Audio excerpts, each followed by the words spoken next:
Ассаламу алейкум, ардактуу телекөрүүчүлөр. Сиздер менен кайрадан Ош Пирим телеканалынын жаргылчак берүүсү түз эфирде ишин улантат. Алдыдагы 2 саатта биз кесиптешим Орозбек Шарабидин уулу жана мен Арген Нуровдор сиздер менен бирге чогуу кызматта болмокчубуз. Биз алдыдагы ушул 2 саатта ушул темага байланыштуу коноктор бар. Ушул коноктор кеңири бизге маек кылып беришет. Урматтуу телекөрүүчүлөр, адатка айлангандай эле биздин көрсөтүүнүн өзөгүн жаңылыктар тегиле ушул өлкө аймагында, дүйнөдө, Ош шаарында, тегиле Ош облусунда бүгүнкү күнгө алынган улуттуу окуялардын өзөгүн камтыган жаңылыктар болот. Ага чейин ушул бизде күн тарых аттуу рубрикаларыбыз бар. Аба ырайы, базар баасы сыяктанган бир топ рубрикаларды эл менен тааныштырып, тегиле жаргылчактын бүгүнкү чыгарылышында сиздер аябай жакшы маалыматтарды ала аласыздар деген ойдомун. Биздин ушул күндөгүдөй эле ушу биздин бүгүн программанын жүрүшүндө ушул кесиптешим айтып өткөндөй эле бизде жаңылыктар, ар түрдүү рубрикалар бар. Эгер сиздер бүгүн биздин темага байланыштуу талкууга катышабыз десеңиздер, экранда жазылган телефондор аркылуу түз эфирде байланышып, ой пикир суроолоруңуздарды берсеңиздер болот. Эми Арген, сен баягы күнөстүү жерден эмессиңби? Анан мындай кандай бир дыйканчылыкка бир аракет кылайын деген ой барбы? Күтүүсүз суроо. Дыйканчылык бизде, мен өзүм ушул Кара Суу жергесинен болгон үчүн, бизде дыйканчылык күнөстүү жер силерде. Бизде дыйканчылык кеңири.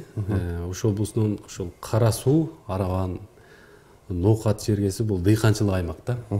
Мен өзү ушул дыйканчылыкта жакшы түшүнгөн, аралашып жүрүп чоңойгон эле баламын. Сени көрүп туруп ошону билип туруп анан сурап атпаймынбы? Сен өзүң кайсы жерде чоңойдуң?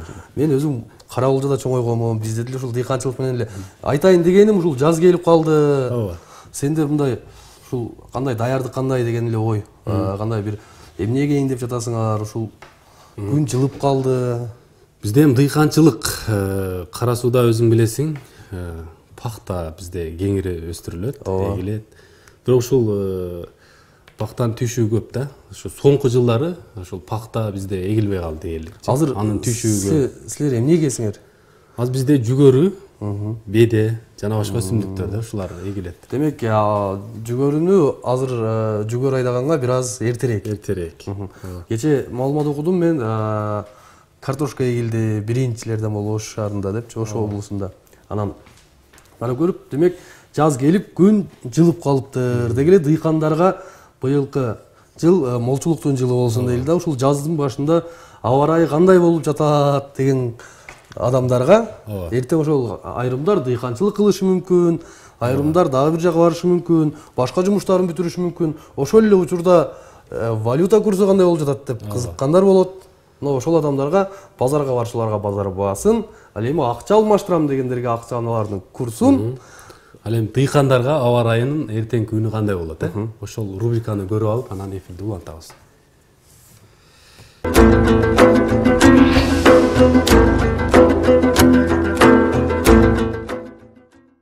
Ош Пирим телеканалынын түз эфиринде жаргылчак программасы өз ишин улантат. Бүгүн күнгө 10 февраль, жума, 10 март кечиресиздер. Бүгүн жума. Ушул күнгө карата бизде азыр ороз кесиптешим. Ушул күнү дүйнөдө Кыргызстанда эмне болгон, ушуну айтып берем деп турат. Ороз сөз сенде. Тегеле 10 март, 10 мартта улуу, мисалы жана кандай десек болот эми, улуу деп айтсак деле жарашат да, ушул Сталин, Йосиф Сталиндин бүгүн кайтыш болгон күнү. 10 март күнү ушул адам кайтыш болгон. Ал эми дегеле мындай ушул тарыхты карап, дегеле карасак, мындай олуттуу окуялар аябагандай эле көп да. Дегеле жана айтылат го, өткөндү сен мынтык менен атсаң, келечек сени замбирек менен күтүп алат депчи. Андыктан биз эч качан өткөндү атпай, ошолорду эскерип, биз билип, барктап, баалап турсак, демек келечек дагы жаркын болот деген да. Жана өткөндөр даңталмайын, тирүүлөр баркталбайт деп коет да. Демек, андыктан биз ушул бизде азыр күн тарых деген рубрикабыз бар. Ошол күн тарыхта дегеле ушул күнгө алынган толук маалымат кандай болгон, бүгүнкү күнү эмнелер болгон, ошол жөнүндөгү маалыматты дегеле ушул чыгарып келе жаткан мен ушул жасалганда чынында мындай кызыктуу маалыматтарды ала алсаң болот. Ооба. Эми ушул дүйнөдө сен айтып өттүң ба күн тарых. Ушул күнү 10-март күнү дүйнөдө эмне болгон, Кыргызстанда эмне болгон, бизде ушул рубрикада кеңири айтып берет. Анан сен жана айтып өттүң, Сталин 10-март күнү өлгөн деп, каза болгон. Бирок мен ушунуга шектенип турам да. Менин угушумча 5-март күнү өлсө керек эле. Каза болгон. 10-мартты эмнеге 10-март деп койгон? 10-мартты билбейм, бирок сен айтып алдың дейм да аны. Жок, 10-март күнү. Азыр көрөбүз. Демек азыр чыгышы бул күн тарыхтан берилиши толук мүмкүн. Азыр көрөбүз. Урматтуу телекөрүүчүлөр, биздин талашка сиздер да көп болдуңуздар. Алдыдагы күн тарыхты сиздер менен бирге көрөлү.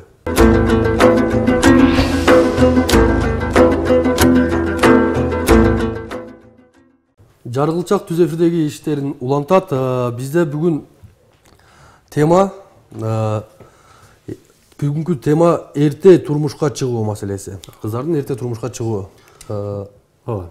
Кыргызстанда азыр ушул соңку маалыматтар боюнча Кыргызстанда эртелеп никеге туруу аябагандай өсүп жатыптыр да. Бүгүн эле ушул Ош шаарында жыйын өтүп, Кыргызстан КМШ мамлекеттеринин ичинен эртелеп никеге туруу боюнча 1-орунга чыгыптыр да. Буну адистер бейөкмөт уюмдан өкүлдөр айтып атат, бул Кыргызстандагы проблема деп. Муну кандайдыр бир көйгөй же трагедия кылып чагылдырыш, менимче бул бир аша чаап кеткендик эле нерсе да. Бул баягы көчмөн элдин турмушунда илгери болуп келген бул мыйзам ченемдүү көрүнүш болгон. Бүгүнкү күндө эми цивилизация өнүгүүнүн жолундагы өлкөлөр үчүн бул бир кандайдыр бир терс көрүнүш болушу мүмкүн. Бирок биздин өзүбүздүн менталитетти, кыргыз деген аттагы кыргыз элинин өзүнүн менталитетин эч качан унутпашыбыз керек. Ороз, мындай кылып албайлы, сен азыр ушул темага карата сен өзүңдүн позицияңды тактап, эртелеп никеге туруу, эртелеп турмушка чыгуу бул ата бабанын келаткан салты, аны улантыш керек деген позицияда турасың. Эми мен ал позицияда турбаганда деле бул чындык да.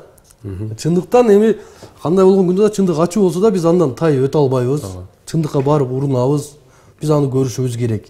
Бул боло турган нерсе. Эрте турмушка чыккандан эч кандай бир көйгөй же бир трагедия таап, андан бир нерседе кооптонуу бул болбойт да. Кооптонбой деле койсок болот. Урматтуу телекөрүүчүлөр, биздин көрсөтүүнү түз эфирде көрүп жатасыздар. Эгерде кыздарды эрте турмушка берүү же эрте турмушка чыгуусу жөнүндөгү ой пикирлериңиздер боло турган болсо, анда албетте бизде экранда жазылып турган номерлерге байланышып өз ойлоруңуздарды бөлүшсөңүздөр болот. Ооба. Ушул бүгүн биз эфирге алып чыгып аткан тема бул мындай, мен ойлоп атам, коомчулуктун кызыгуусуна түшө турган тема. Мен оюмча бул телекөрүүчүлөр ушул темага көбүрөөк мындай байланышып, талкууну көбүрөөк кызытат деп мен күтүп жатам да. Анан Ороз, ушул эртелеп никеге туруу боюнча менде мындай бир-эки маалыматтар бар. Ошо менен айтып таанышып туруп коеюн, Бөлүш. Дүйнөдө, анан Кыргызстанда деп мен ушу бөлүп алдым. Дүйнөдө эл аралык кайрымдуулук уюмдардын бири 2016-жылы доклад жарыялаптыр. Ошондо айтыптыр да, дүйнөдө ар бир 7 секундада 15 жаштан кичүү бирден кыз күйөөгө чыгат экен. Бул көп кайсыл өлкөлөрдө. Бул мына бизден жакын эле мамлекеттер, Ооганстанда, Индия, Сомали, Йемен, ушул мамлекеттерде даже 10 жашка дагы чыккан кыздар турмушка чыгышат. Бул өзүнөн чоң, өзүнөн улуу кишилерге турмушка чыгышат экен да.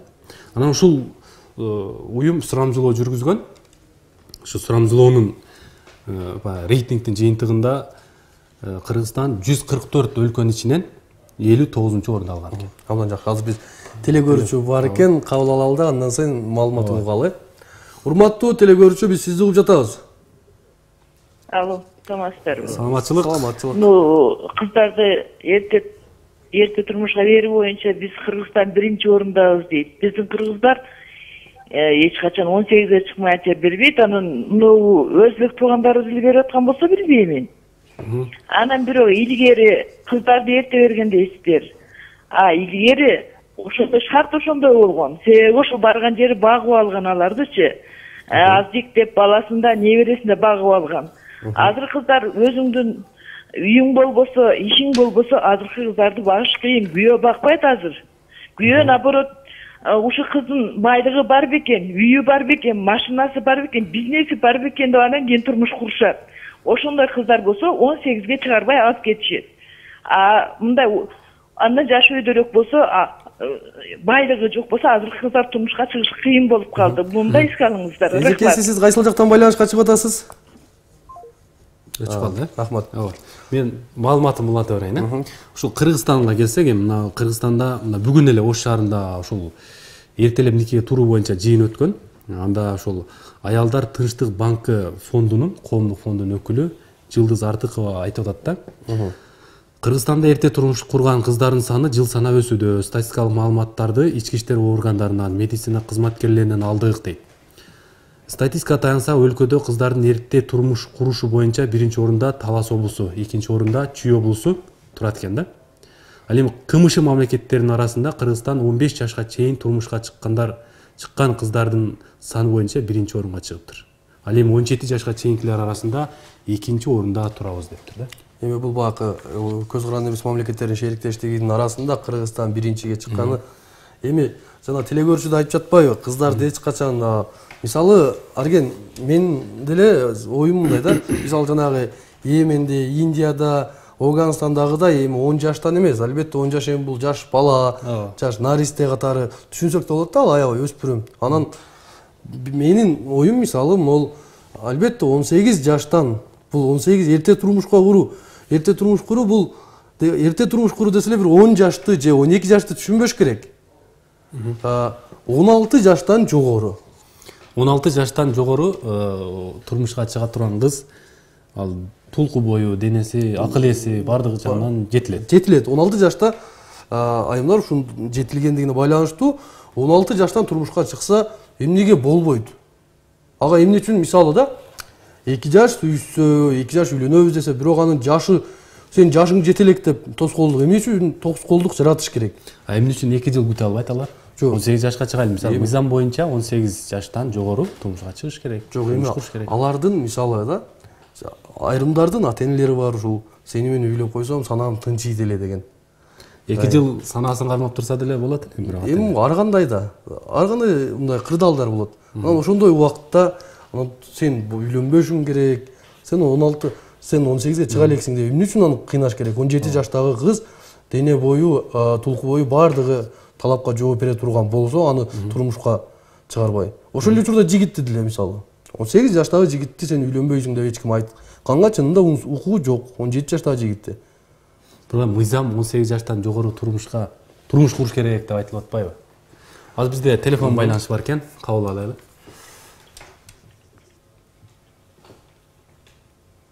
Биз сизди угуп жатабыз.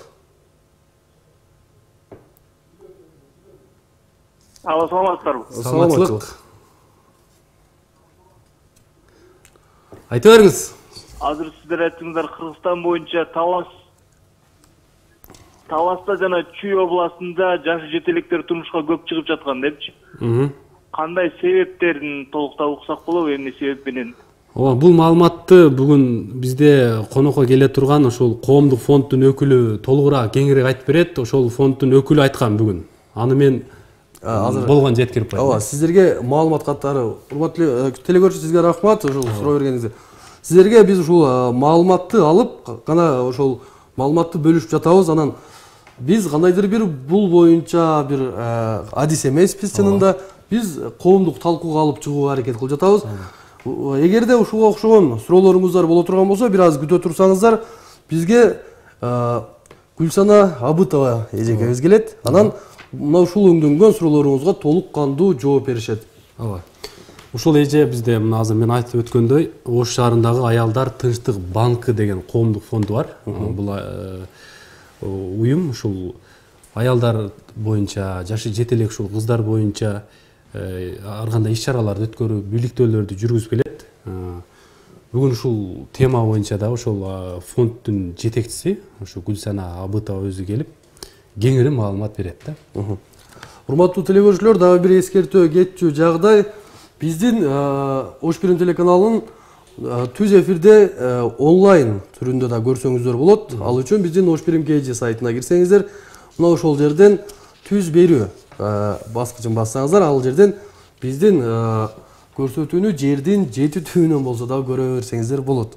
Ооба. Анан ушул темага байланыштуу дагы бир кайталап өтөйлү. Ошол телефондор жазылуу экранда, ушул түз эфирге талкууга катышып, суроо, пикирлер болсо айта берсеңиздер болот. Анан суроо болсо да берсеңиздер болот, биз жазып алып, ошол келген конокко жеткиребиз. Анан эгер ошол сабыр кылып бир аз чыдай турсаңыздар, коногубуз келет, мына ошол эженин өзүнө берсеңиздер дагы абдан жакшы болот. Орос, сен азыр өзүң айттың да, мына эрте турмушка чыгыш керек, 16 жаштан деп.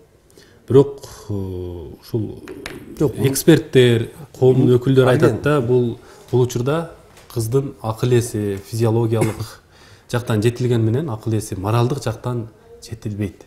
Ал укугун билбейт, үй бүлөдө кантип эне болушун да билбейт. Албетте, туп-туура айтып атасың. Бул айтканга кошулат. Бул жерде мындайдар экен.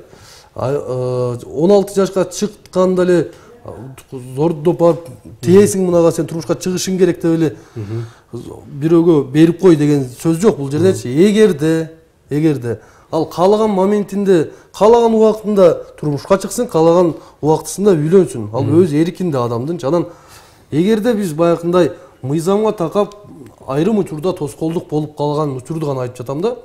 Эгерде ошол 16-17 жаштагы жигит же 16-17 жаштагы кыз турмушка чыгам же үйлөнөм деп кала турган болсо, айрым учурларда ошого окшогон өңдүү бир тоскоолдуктар болуп калат. Демек ал турмушка чыгып же үйлөнүп аткан бала өзүнүн акыл эси, кандайдыр бир ушул үйлөнүүгө болгон, жашап кетүүгө болгон ишеним пайда болгондон кийин анан чечим кабыл алат да. Мына ушундай учурларда тоскоол кылбашыбыз керек деген ойду айтып жатам. Орос, сен азыр ушул позицияң менен биздин келген конок менен сен мындай, талаш тарчасың деп күтүп турабы? Ойлойсуң, Ооба. Урматтуу телегөрүүчүлөр, бизде азыр байланыш бар экен, байланышты кабыл алалы. Андан кийин көрсөтүү улантабыз. Жапырып алıyor onu. Угуп жатабыз. Assalomu alaykum. Ва алейкум ассалам, биз сизди угуп жатабыз. Aka, sizlar hozir movi 16 yaşarda erga tegsa bo'laveradi deyapsizlar. Shunga hozir mayaqdan haliginnaqa chiqib qolgan, u zakon chiqib qoldi, 18 yaşarga tegmaydi, 18 yaşarga kirmaguncha. Анан? Qanday bo'ladi unda? Эми бул урматтуу телегөрүүчү, азыр бир аз чыдай туруңуз. Бизде азыр коногубуз келет. Коногубуз келгенден кийин сиздин сурооңузга биз жооп алып беребиз. Чоң рахмат сизге. Ооба. Урматтуу телегөрүүчүлөр, алдыда бизде ушул жарнама, жаңылыктар, рубрика бар. Азыр ушуга кезек берели. Азыр дүйнөдө, Кыргызстанда, Ош шаарында эмне жаңылыктар болуп атат? Алдыда ушул жарым саатта ушул маалыматтар берилет, жаңылыктар. Андан соң биз сиздер менен кайрадан түз эфирде конок менен жолугушабыз. Ооба.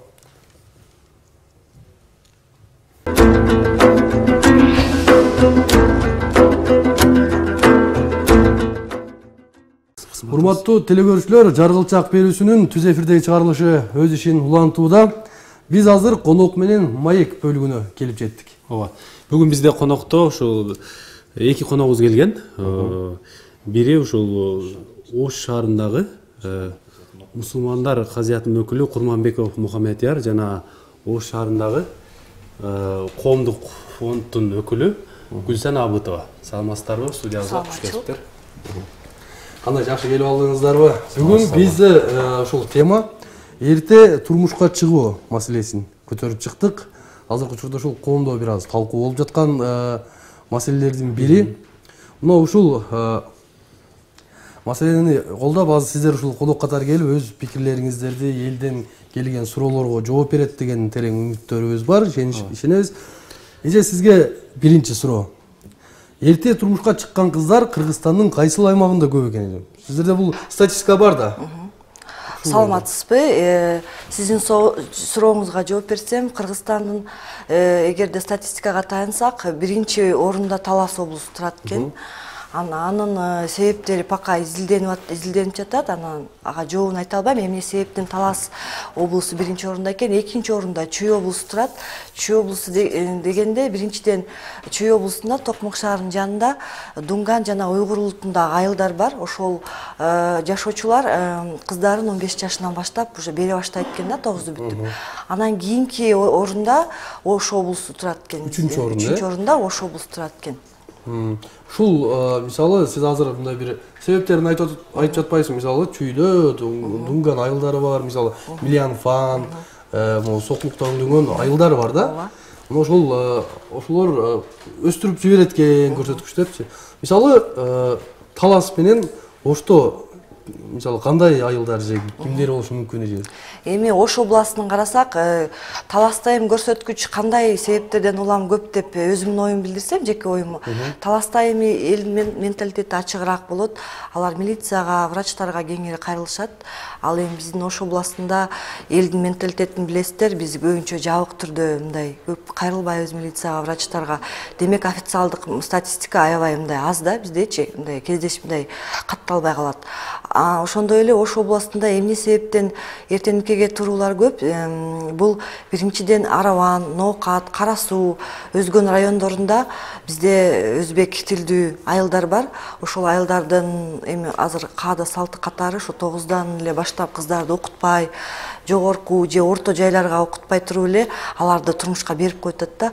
Ошолордун санынан улам эртеңкиге туруулар биздин Ош облусунда көбөйүп бара жатат. Ооба. Менде дин өкүлү сиз Мухаммедияр мырза, сизге суроом бар эле да. Азыр мына мыйзам кабыл алынды, жана эрте турмушка чыгууга каршы мыйзамчы. Бирок ага чейин көпчүлүгү ушул дин өкүлдөрүнө, молдолорго мындай эрте турмушка чыкканда ошого күнөө койчу эле да. Алар нике кыйып коет, анан турмуш курулуп жашоо болот. Анан азыр сиздердин жоопкерчилик кандай болуп атат? Бисмиллахир-рахманир-рахим. Аллаху бардык теле көрүүчүлөр менен саламдашабыз. Ассаламу алейкум, урматтуу теле көрүүчүлөр. Биз дин исламдагы эмне көрсөтүлгөн болсо, ошону ислам өкүлү болуп келгендиктен, диндин өкүлү болуп келгендиктен исламдагы көрсөткүчтү айтып беребиз да. Шариятыбызда пайгамбар саллаллаху алейхи ва саллям бизге алып келген мыйзам Кур'ан менен жашайбыз. Анан пайгамбарыбыз өзү айткан хадистер менен пайгамбарыбыз 3 нерсеге шашылгыла деген. Ошолордун бири бул кызыңар бойго жетип, ага жуучу келсе, жөн эле бойго жетсе аны тезирээк бергиле эмес. Ошол бир жуучу түшүп бирөө келсе, кардар келсе, ага турмушка берүүгө шашылгыла деп айтат.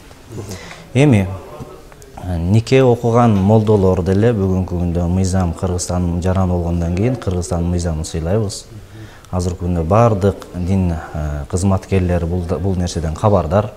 Бүгүнкү күндө 18 жашка чыкмайынча, ал адам өзүнүн тийиштүү документин алып келмейинче ага нике окулбайт. Ошондуктан молдолордун эгерде алар өзү жашырып 17 жаштан никеге туруп алса, андай учурда молдо биринчиден окубаганга аракет кылат. Билбей кала турган болсо, аны молдо гана жоопкерчилик эмес, балким бардыгы бирдей. Мыйзамда деле ушундай көрсөтүлүптүр. Бундан кабардарбыз. Эми айтсаңыз, ушул Кыргыз Республикасынын 2016 жылдын 17 ноябрынан жаңы закон кабыл алынган. Ошондой эле кылмыш жана жаза жана үй бүлөлүк кодекстерге жаңы өзгөртүүлөр киргизилген.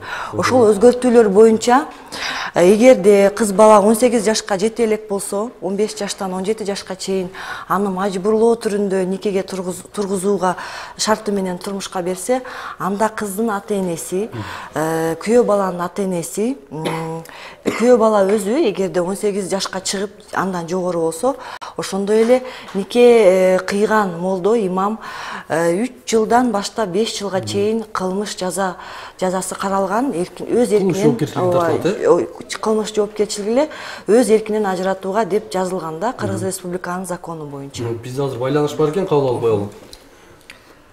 Урматтуу теле көрүүчү, биз сизди угуп жатабыз. Алло, саламатсызбы. Саламатчылык. Саламатчылык. Алло, саламатсызбы? Саламатчылык, сурооңузду бериңиз. Менин атым Гүлнура. Мен силерге суроо берейин деп чечтим. Мына азыр кыздарды эрте турмушка берүүдө 16 жаштагы кыздар турмушка даяр эмес дегендер болот да. Эми ошол 16 жаштагы кыздын ден соолугу менен 20 жаштагы же болбосо 18 жаштагы кыздын ден соолугун салыштырганда ошол 18-20 жаштагы кыздын ден соолугу кайра оорураак болот да. Вот ошого силер азыр айтып атпайсыздарбы, кыздар 18 жаштан кийин турмушка чыгыш керек депчи. Мына 16 жаштан эле уже турмушка берсе кандай болот, ошол боюнча өзүңүздөрдүн оюңуздарды жооп берип коеюн. Урматтуу Гүлнура, сиздин сурооңуз аябай жакшы болду. Сиздин сурооңузда мен мындайча жооп бермекмин. Биз врачтар менен, медиктер менен сүйлөшкөндө алар мынтип айтканда, эгерде кыз бала 20 жашка чейин төрөсө, 20 жашка чейин кыз бала биологиялык жактан организми жетилбей, кош бойлуу болууга, бала көтөрүүгө жана төрөөгө ал даяр эмес. Ошондой эле социалдык жактан ал эл менен мамиле кылууну, кайын журтка карым катнаш кылууну, мисалы ошол эле врачка кайрыла албайт. Айыл өкмөттөгү соцсадистке жөлөк пул алганды деле кайрыла албайт. Демек, социалдык көндүмдөр, навыктары калыптанган эмес инсан болот да. Ошондой эле дагы психологиялык жактан дагы 16 жаштагы кыз ал калыптанбаган жетил элек кыз болот. Себеп дегенде билесиздер, 16-17 жашар кыздар бул өспүрүм жаштагы пубертатный период деп коет психологдор. Ал учурда адам баласы эми гана калыптанып, личность катары, инсан катары эми гана калыптанган учур болот. Ошондуктан ал мезгилди медиктер, эксперттер, гинекологдор айтышат, 20 жашка чейин кыз баланын төрөбөгөндүгү эле жакшы. 20 жаштан кийин төрөсө, баланын салмагы дагы 3 килодан жогору, баланын жаңы төрөлгөн баланын дагы росту мындай баягы медициналык жактан туура келет экен. Ал эми 20 жашка чейинки төрөгөн кыз келиндердин арасын карап көрсөк, 2,5 килограммга чейин бала төрөлөт экен, аябай кичине болот экен. Ошондой эле жаңы төрөлгөн балдардын баягы өлүмгө дуушар шарттары 2 эсе жогору болот экен да. Анан кийин дагы ошол бала мындай слабыйраак, оорукчалыраак, көбүрөөк ооруга чалдыккан. Ошондой эле кыз бала дагы өзү медициналык жактан, гинекологиялык жактан дагы ооруларга көбүрөөк чалдыгат экен. Бизде мындай түшүнүк бар да. Күйөө чыкса берип коюш керек депчи. Анан баягы эрте турмушка чыгуунун саны өсүп атат деп атасыз. Ушул салттын дагы салымы барбы? Салттын жакшы суроо болду. Эми баягы кызды базары кызганда бер дейт кыргызда, бирок эми мындай кыз баланы сөзсүз түрдө окутуп, кандайдыр бир кесипке ээ кылдырып, мисалы жок дегенде тигүүчү, медучилищени бүтүрүп, педучилищени бүтүрүп 2 жылдык баягы биздин орто билим, жок дегенде кесиптик лицейлерден бир повар, парикмахер же кандайдыр бир тигүүчү кесибине ээ кылып туруп, анан кийин турмушка узатсак, кийин кыз бала өзүнүн үй бүлөсүндө наны бүтүн болот да. Кандайдыр бир тыйын тыпыр таап болсо дагы өзүнүн баласынын баягы тамак ашына, ошол эле памперсине 20 сомдук парацетамолго мындай эмеси көз каранды болбойт да, кайын журтуначы. Эми айтсаңыз, ушул шариятта кандай дегиле? Эрте турмушка азыр айтып атпайбы? Мисалы, бизде мыйзам молдолорду да соттогонго кылмыш жоопкерчилигине тартканга алып барып койду да. Анан бул жерде никени дегиле кандай ушул кыйбай коюш керекпи таптакыр эле? Сиздер азыр кандай иш кылып атасыздар? Бизде албетте ар бир ушул нике окутам деп келген жарандарды каттоо күбөлүк болот, аны каттайбыз. Андан кийин менен карап ушундай болуп калды бүгүнкү күндө. Андан кийин негизи эле шариятта бул эзелден каралып келген маселе бүгүн эми жүзөгө ашырылып атат, ачыгын айтканда. Шарият эмнени айтат? Шарият балагатка бойго жеткен адамдар никелешсин деген нерсени айтат. Балагатка деп калбадыңыз, ушул бойго жетүү. Эми ошону айтайын. Саны кайсыл жерде болот? Ошол эми бойго жетүү саны ар жердин өзүнүн эмнесине жараша болот, климатына жараша болот. Кээ бир жерлерде 16-ны көрсөткөн, 12-ни көрсөткөн, 9-ду көрсөткөн жана бүгүнкү күн менен илгерки доордун да айырмачылыгын айткан. Мурдакы доорлордо ысык жерлерде жана башка ушундай аялдар көбүрөөк эмне болгон жерлерде акылы тезирээк өрчүгөн жерлер болсо кыздар тезирээк жетилет экен. Анан кийин башка эле бир үй бүлөлүк эч тар чөйрөдө жүргөн кыздын дагы акылы дагы өзүнүн дене мүчөсүнүн жетилиши дагы бир аз басаңдатып жетилет экен да. Ошол себептен бирок жашын чектеген эмес. Качан гана бойго жетсе ал турмушка чыксын. Бойго жеткен деген сөздө ал өзүнүн моралдык жактан бойго жеткен болсо, өзүнүн дене түзүлүшү жагынан, акыл жагынан жеткен болсо дейт. Мисалы пайгамбарыбыз айтат: "Ман истата'a минкумул ба'ата фальятазавваж, ва ман лам истата' фа алейхи бис-савм." Сиздерден кимдир бирөөңүздөр дейт, бул күч кубаты жеткен болсо үйлөнүүгө, анда ал үйлөнсүн, ага күчү жетпесе анда ал орозо тутсун. Ушул жерде күч кубаты жетсе үйлөнсүн деген жерде эки түрдө тафсирлешти да хадисте. Кандай десе, биринчиси ал ошол алгандан кийин балалуу боло ала турган деңгээлге жетсе. Түшүнүктүү болду да.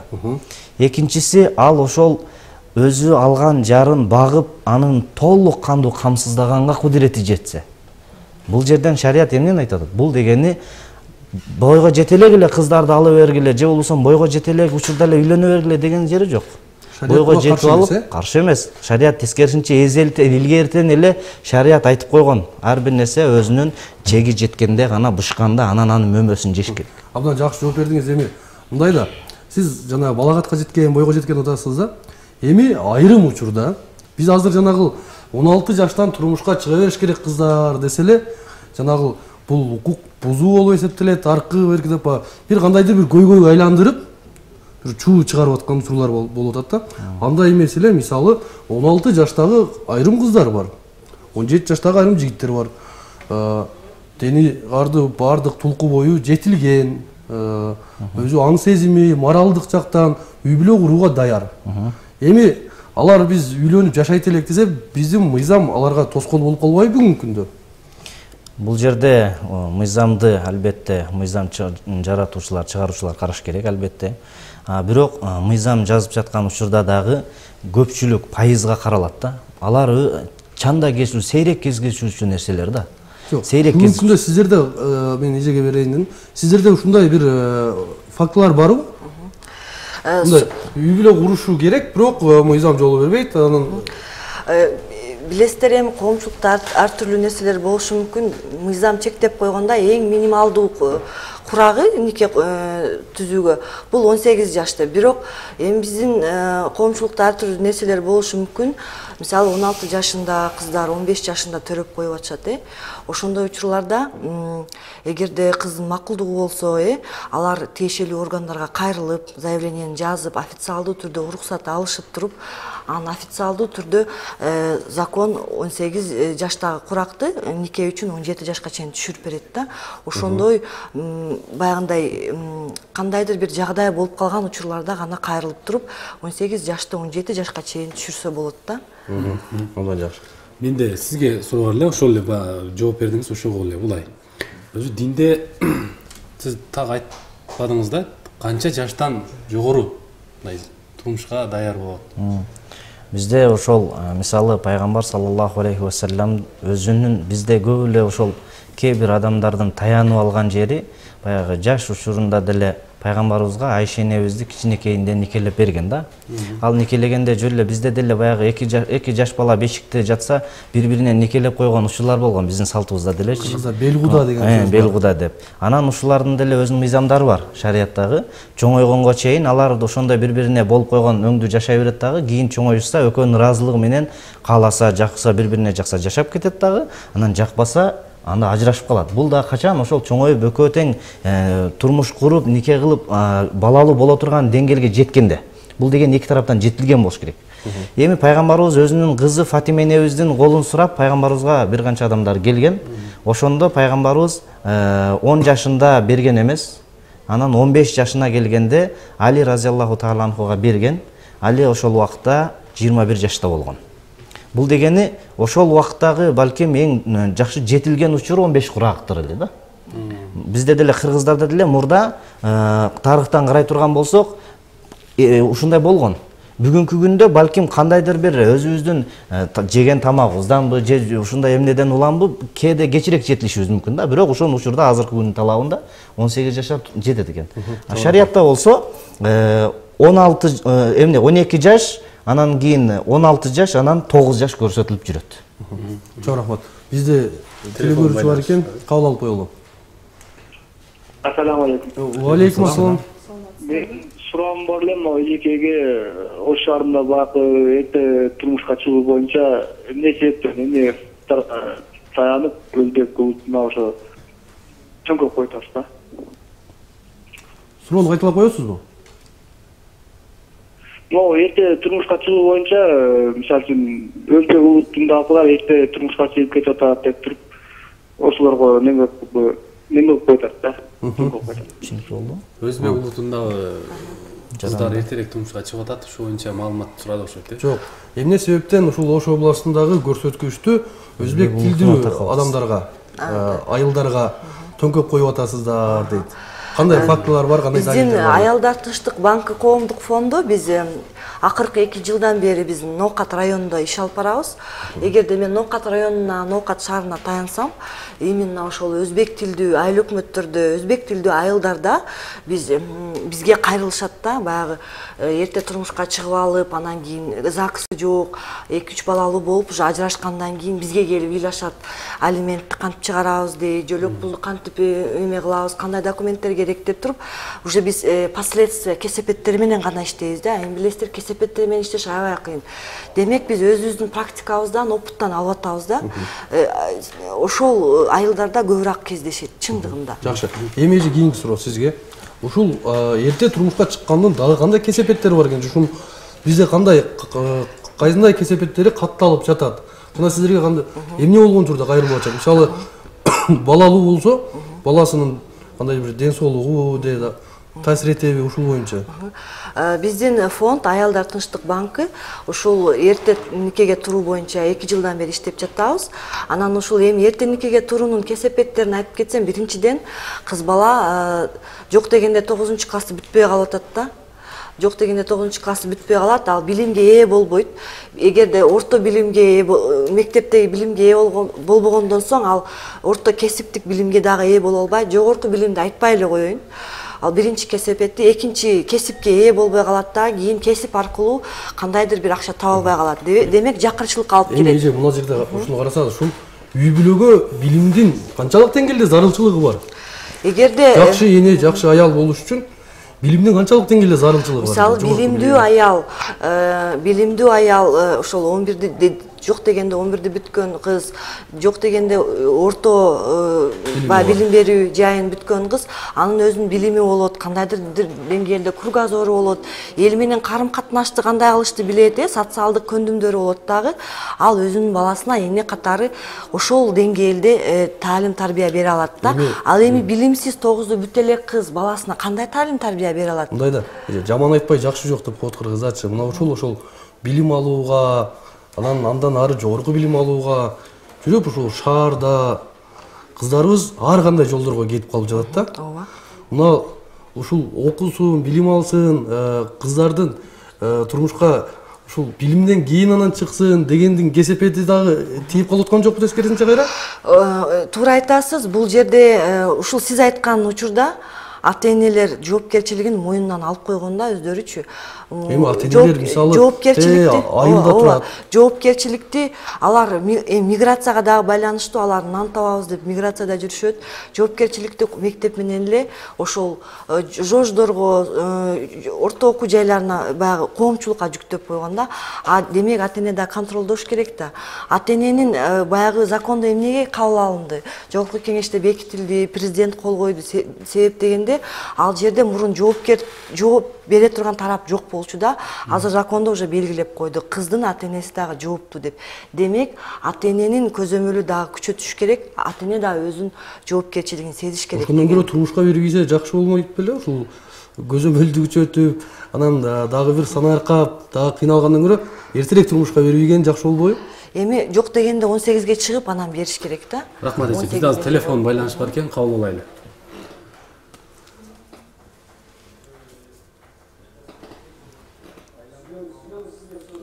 Урматтуу телекөрүүчү, биз сизди угуп жатабыз.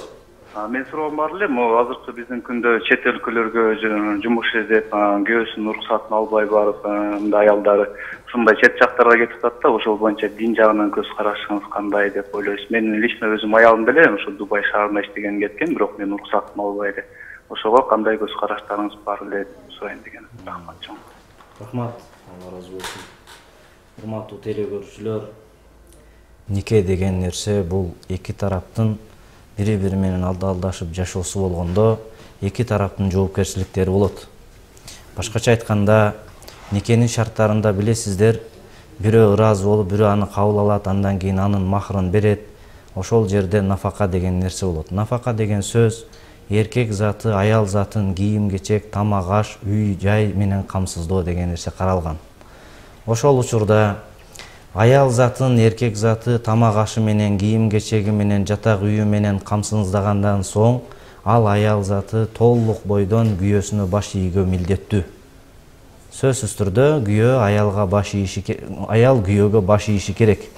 Эгерде ошол аял күйөөсүнө баш ийбей турган болсо, биринчиден шариатта күнөөкөр болуп эсептелет. Экинчиден ал үй бүлөдөн береке кетет. Үчүнчүдөн үй бүлөдөгү ыкыр-тыкыр, башкача айтканда ажырым пайда болот да. Ошондуктан эркектер деле аялдарын жиберип коюп, анын акчасын күтүп жашабастан, балким эркек өзү барып иштеп келип аялын камсыздаш керек, чын-чынына келгендечи. Ошондой шарият ушуну айтат. Жакшы. Эми сизге кошумча турат, сиз эженин айткан сөзүнөн да, ушул үй бүлөдө, мисалы шариатта, аялдын билимдүү болушу канчалык мааниге ээ? Аял заты ушунчалык мааниге ээ, баланы тарбиялоо бул эненин колунда болот. Пайгамбарыбыз айткан: "Ал-уммахатул мадрасат, иза салахат салахатул жамаа". Энелер чоң мектеп, энелер мектеби оңолсо, баардыгы оңолот деген сөз келет. Эне, ушул жерде мен ушуну айтайын. Эне балага моралдык жактан же болбосо тарбиялык жактан билим бере турган деңгээлде же ден соолугун чыңоо максатта билимдүү болушу керек. Ал баланы багуу максатта эмес. Ал баланы багып камсыздоо жагы ал эркекке, күйөөгө жумшалат, жүктөлгөн нерсе да. Бирок билимдүү болуш керек ар тараптан. Эң негизги билими бул баланы кантип өстүрүш керек. Ага кайсыл убакта уктатыш керек, кайсыл убакта жаткырыш керек, кайсыл убакта тамак бериш керек, аны кантип эмизиш керек, кантип тойгузуш керек, же болбосо ооруп калса кандай кылып караш керек. Ушул жагынан билимди биринчи ушул жагынан алыш керек. Ал балким бизде тескерисинче ал жагынан туруп эле үйдөгү күйөөгө мамиле жасоо деген билимди кое туруп эле курсагын мен өзүм кантип багам деген жакка өтүп кетип аткан жагы бул шариатта бул экинчи орунда турган. Туура эмес. Жок, туура эмес, экинчи орунда. Биринчи орунда бул үй бүлөлүк маселе турат да. Гүлсан эже, ушул тарбия боюнча суроо. Бизде азыр Кыргызстанда тарбия кандай болуп атат? Мисалы, ата-эне кыздарына, балдарына кандай тарбия берип атат? Мындай мурдагыдай бекем салтты карманган тарбия барбы? Эми азыркы акыркы эгер көйгөйгө мына жагдайга көз чаптырып кетсем, мен мындай айтат элем да. Биз көп эле эл менен жүрөбүз, жерлерде, айыл өкмөттөрдө, айылдарда, кварталдарда иштейбиз.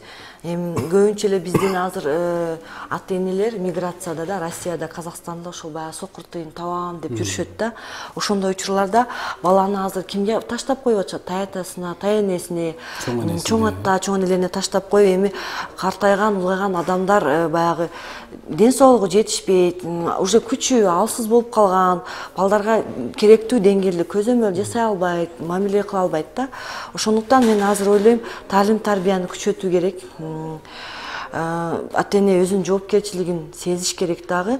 Ошол миграцияга кетип атканда дагы мындай эгер таштаса бир жакшы таалим тарбия бере турган, баласынын коопсуздугуна жооп бере турган, зордук зомбулукка келтирбеген жагдайда таштап кетүү керек да. Кандайдыр бир жооптуу адамга берип эме кылыш керек. Эми азыр биз турмуштукка барып баш ийебиз да, акча табыш керек, акча каерде? Россияда миграцияга кетиш керек.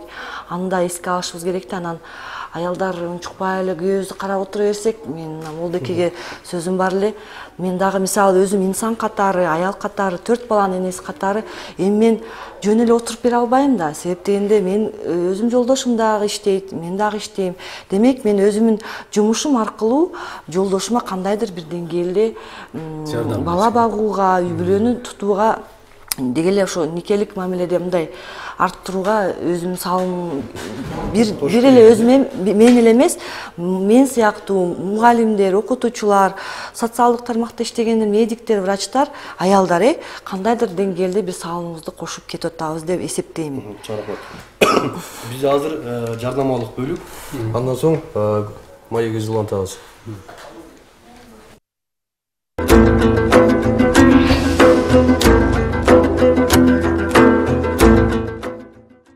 Урматтуу телегөрүүчүлөр, Жаргылчактын түз эфирдеги чыгарылышын улантабыз.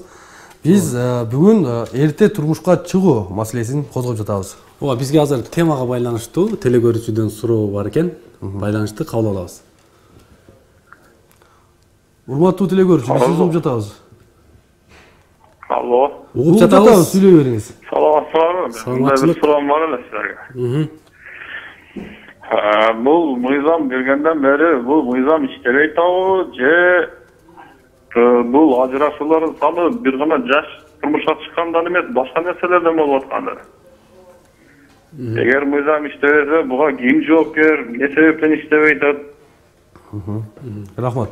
Суроо мындай болду окшойт. Ушул мыйзамдын негизинде канча адам жоопко тартылды ушуга чейин?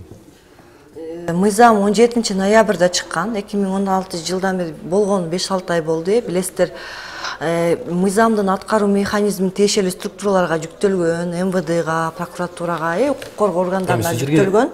Статистика берилип турабы? Статистика боюнча бүгүн тегерек стол болду, эртең никеге туруу боюнча. Ошолдо эгерде УВДнын статистикасын карасак, бир да кайрылуу боло элек экен да. Ушул законго тиешелүү бир да кайрылуу боло элек экен. Ошону айта алам. Ушу кайрылуунун болбогон себебин сиз эмнеден көрөсүз? Кайрылуунун болбогон себеби эми биздин менталитетибизде. Бизде бардык нерсе жабык болуш керек, үйдөн мусор сыртка чыкпаш керек, үйдүн ичинде гана калыш керек, коңшулар сөз кылбаш керек, уят деген сөзүбүз бар да. Ушул биздин менталитетти ушул билип туруп анда ушул мыйзамды иштеп чыгыштын зарылчылыгы бар беле? Бул мыйзамдын иштеп чыгышынын себеби мен баягы жогоруда айтып кеттим, азыр да баса белгилеп коюп коеюн. Мурун мыйзамда мындай каралган эле да, 2003 жылдын версиясын алсак, турмушка чыгуу курагы 18 жаш деп эле, эң минималдуу курагы 18 жаш деп белгилеп койгон да. А эгерде 18 жашка чейин нике кыйылып калса кандай болот? Эгерде ошондой кандайдыр бир жагдай туулуп калып, бир 16, 17, 15 жаштан аз кыздар турмушка чыгып атпайбы? Ошондой болсо кандай болот? Ким жооп берет деген жоопкерчиликти өзүнүн мойнуна алган, жооп бере турган тарап болгон эмес да. Азыр мыйзам белгилеп, уже жоопкер тараптарды белгилеп койду да. Биз ушул нерсеге кошуп кетсек да. Бизде пайгамбарыбыз айткан хадистен чыккан бир эреже бар. Пайгамбар саллаллаху алейхи вассалам айтат: "Иннамал умуру бил хаватим." Бардык иштердин этеги эсепке алынат деген. Бул жерден бир эреже чыгат. Этеги жакшы болгон нерселерди баштоо же болбосо этеги натыйжасыз болгон нерсе, акыры натыйжасыз болгон нерселерди токтотуу деген. Эже жана бизге кайрылып кеттиңиз, аялдар мен өзүм жолдошума жардам беришим керек, же болбосо жана башка. Туура, бул үй бүлө бир болгондон кийин, бир арабаны эки адам сүйрөгөндөн кийин ага сөзсүз жардамдаш керек. Ошол эле учурдун терс жагында алып коюшубуз керек да. Мисалы, сиз азыр өзүңүз бүгүнкү күнгө чейин канча перзенттүү болдуңуз? Ал перзентиңизди жалаң гана жумушуңуз менен жүрсөңүз, ал перзенттерди ким тарбиялады? Ошол сиз тарбиялай бербей, сиз өзүңүз камкордук кыла албаган перзент эртең сиз улгайып, сиз алсыз болгон учурга келгенде, алар сизге кандай мамиле жасайт? Ушул жагында караш керек да. Ошол себептен шарият эч качан бир башка мыйзамдарда кынтык болот. Ачыгын айталы, шариятта кынтык болбойт туугандар. Ачыгын айтып коюш керек. Ошол себептен мынол нерсени да карашыбыз керек. Бул эрежеге туура келеби, келбейби? Акыры бизге натыйжасы жакшы боло турган ишти башын баштоо керек. Эгерде акыры начар, натыйжасыз болсо, башы жакшы болсо деле аны токтотуубуз керек да. Түшүнүктүү болду да. Ошол себептен биз айтат элек, шарият дайыма айтып келген, үй бүлөнү камсыздоо эркекке милдеттендириле жүктөлөт. Ал эми аял заты үй бүлөнүн ички нерсесин, ички маселелерин жетилөө аял затына милдеттендирилет. Чоң рахмат. Бизде азыр телегөрүүчү бар экен, кабыл алалы. Алло. Угуп жатабыз. Алло. Саламатсыздарбы? Менин суроом мынау молдо жигиткелер. Кош келипсиз эже. Мындайда бир жакшы эле семья бар жашайт. Анан күйөөсүн бир жашы өткөнүрөөк аял пайдаланып, аялдын макулдугу жок эле. В общем, күйөөсүнө тиймек болуп кеткен. Ошол кандай жаза колдонсо болот? Аялы коркуп атат, милицияга барып жазыштан, балдарын жетим кылам деп. В общем, проблема күчтүү болуп жатат. Кандай берки эжеки болсо,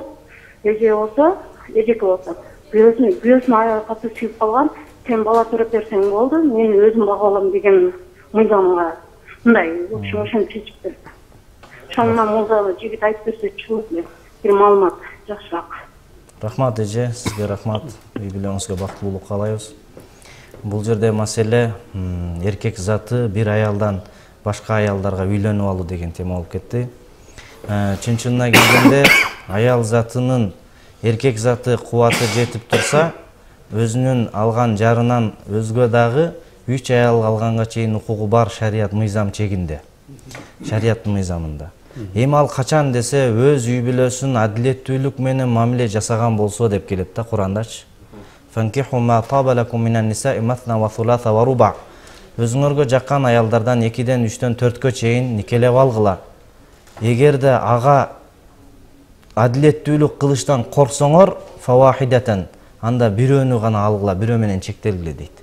Бул жерде турушу менен эле адилетсиздик болуп калып атпайбы? Бул киши мейли акысы бар 2-ден 3-төн 4кө чейин алганга дагы. Бирок ошол эле учурда өзүнүн алган жарын аманат кылып алган эле, анын курсагын багууну, үй бүлөсүн камсыз кылууну аманат кылып алгандыктан, ал киши сөзсүз түрдө өзүнүн үй бүлөсүн толук камсыздап коюшу керек. Балдарды эч качан жетим кылып башка бирөөгө ооп кетүү бул шариятта таптакыр тыюу салынган нерсе. Муну ачык эле айтып коелу. Мен де сураган эле. Сиз жооп кетсемби? Биз Кыргызстан светтик өлкөдө жашайбыз. Эгер Кыргыз Республикасынын закондоруна таянсак, урматтуу эже, сиздин сурооңузга жооп, көп аял алуу боюнча дагы кылмыш жаза кодексинде тиешелүү жазалар бар. Мен азыр мындай так айтып кете албайм канча жылга чейин, бирок многоженство деген статья боюнча өзүнүн жаза жоопкерчилиги бар. Ошого тартса болот. Көп аялдуулук боюнча кылмыш жоопкерчилигине тартылат. Бизде телегөрүүчү бар экен, саламатсызбы, биз сизди кабыл алып жатабыз. Биз сизди угуп жатабыз.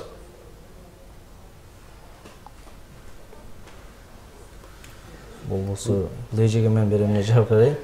Эже сиз эмне келгенге чейин эже сиз саламатсыздарбы? Мен Гүлсана айымга суроо бердим эле. Сиздер мына ушул жер-жерлерде түшүндүрүү иштерин жүргүзүп, окуучу кыздар менен чогулуштарды өткөрдүк, иш алып баратабыз деп атасыздар да. Ошондо окуучу кыздардын өздөрүнүн мына эрте турмуш курууга болгон көз карашын сурадыңыздар, балар эмне деп ойлошот экен? Эрте турмуш курууну каалашат бекен? Аларга балким жагаттыр. Рахмат, аябай жакшы суроо болду.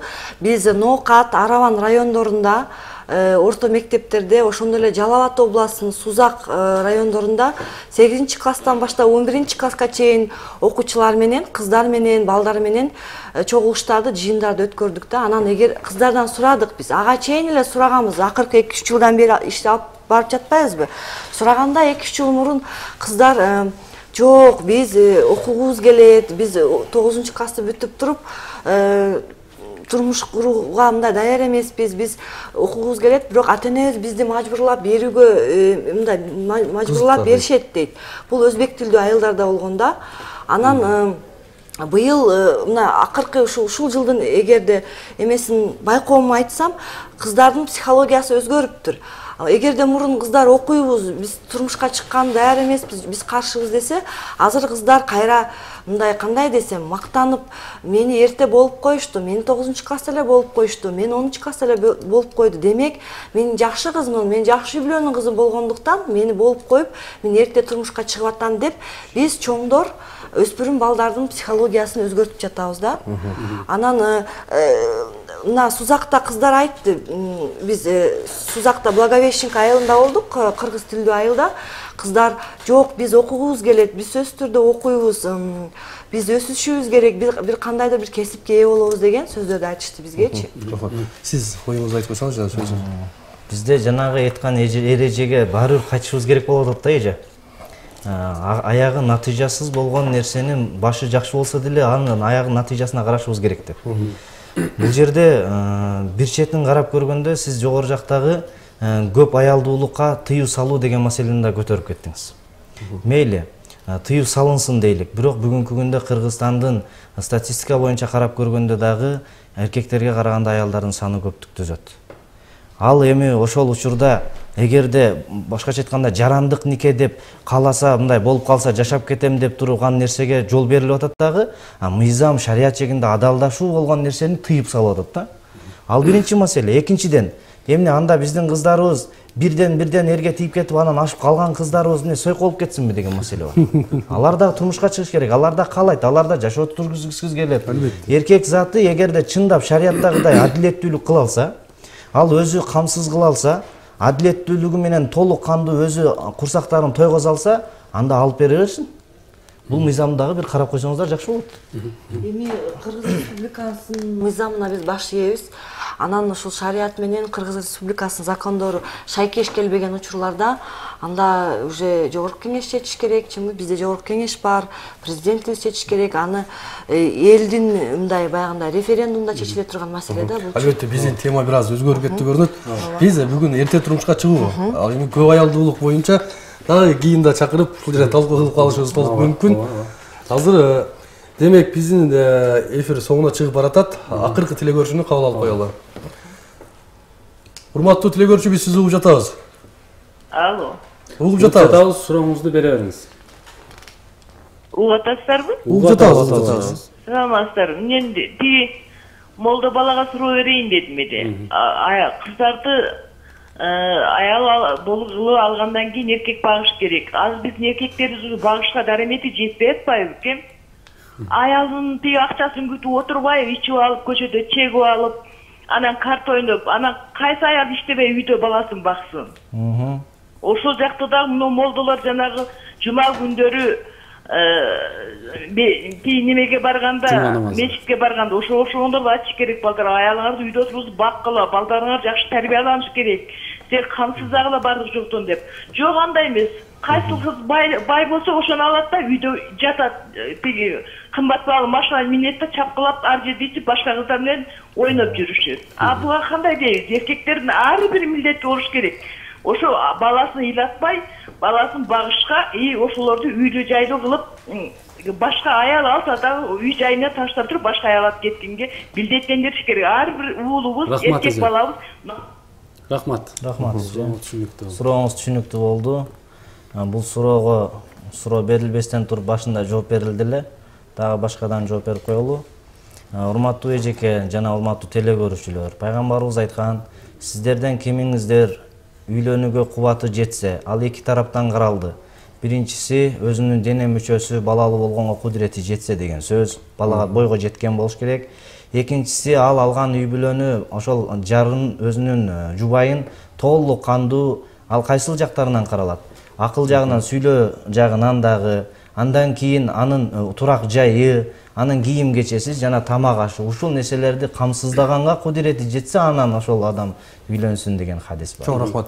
Ушул эми биздин убакыт аягына келип жетти. Сиздерге акыркы сөз. Мен ата-энелерге кайрылмакчымын. Урматтуу ата-энелер, ар бирибиз ата-энебиз, ар бирибиз перзентибиз бар. Перзентибиздин бактысы үчүн ушул биздин кыз балдарды 15 жаштан баштап 17 жашка чейин турмушка узатпоону мен сиздерден суранат элем. Кыздарыңызга кандайдыр бир деңгээлде кесиптик билим болсо дагы, кандайдыр бир кесиптин ээси кылып туруп, анан кийин турмушка узатыңыздар. Сиздерден суранычы. Биз айтат элек, урматтуу ата-энелер, биз деле жогорудагы айткан эженин сөзүнө кошулабыз. Бирок ошол эле учурда кыздарды ата-энелер сиздерден суранат элек, чет жака бойго балагатка жете элек кыздарды жибербеңиздер. Ал акылы толук жете элек болгондугуна байланыштуу ал жерде ар кандай нерселерге дучар болуп калыш ыктымалы бар. Ошондуктан үйдө мүмкүн болушунча турмушка даярдай турган сөздөрдү, мисалы кантип мамиле кылыш керек, дагы жана башка ушул сыяктуу талим тарбиялуу сөздөрдү менен аларды камсыздап бир даярдасак ушул нерсеге чакырат элем. Рахмат. Урматтуу телегөрүүчүлөр, бүгүн биз Жаргылчактын программасында эрте турмушка чыгуу боюнча теманы алып чыгып талкууладык. Суроолор албетте көп болду. Суроосун бере албай калган теле көрүүчүлөрдөн да кечирим сурайбыз. Алдыда берилбей калган суроолор да болду. Ал эми урматтуу коноктор, сиздерге ушул атайын убактыңыздарды ажыратып бизге кызыктуу маек куруп бергениңиздер үчүн сиздерге чоң рахмат. Биз сиздер менен кайрадан келерки жума күнү Жаргылчактын түз эфиринен жолугушабыз. Кызматыңыздарда мен Орозбек Шарабдин уулу жана кесиптешим Арген Нуров болду. Саламатта калыңыздар.